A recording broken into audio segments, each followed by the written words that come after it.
De Samuel, chapitre 4. Lorsque le fils de Saül apprit qu'Abner était mort à Hébron, ses mains restèrent sans force, et tout Israël fut dans l'épouvante. Le fils de Saül avait 2 chefs de bande, dont l'un s'appelait Baana et l'autre Récab.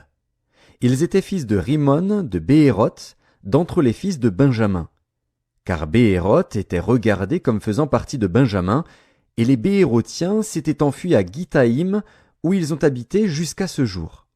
Jonathan, fils de Saül, avait un fils perclus des pieds, et âgé de 5 ans lorsqu'arriva de Jizréel la nouvelle de la mort de Saül et de Jonathan. Sa nourrice le prit et s'enfuit, et, comme elle précipitait sa fuite, il tomba et resta boiteux. Son nom était Méphibosheth.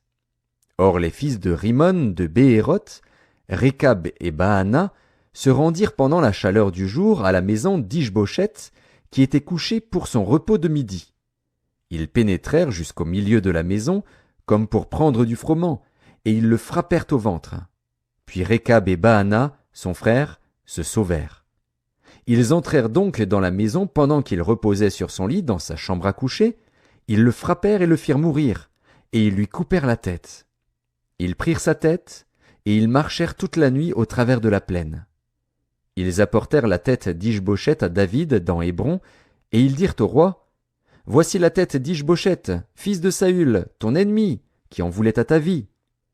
L'Éternel venge aujourd'hui le roi mon seigneur de Saül et de sa race. » David répondit à Récab et à Baana, son frère, fils de Rimon de Béhéroth, « L'Éternel qui m'a délivré de tout péril est vivant. Celui qui est venu me dire, « Voici, Saül est mort, et qui croyait m'annoncer une bonne nouvelle, je l'ai fait saisir et tuer à Tsiklag, pour lui donner le salaire de son message. Et quand des méchants ont assassiné un homme juste dans sa maison et sur sa couche, combien plus ne redemanderai-je pas son sang de vos mains et ne vous exterminerai-je pas de la terre ?» Et David ordonna à ses gens de les tuer.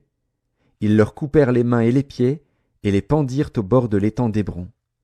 Ils prirent ensuite la tête d'Ish-Bosheth, et l'enterrèrent dans le sépulcre d'Abner à Hébron.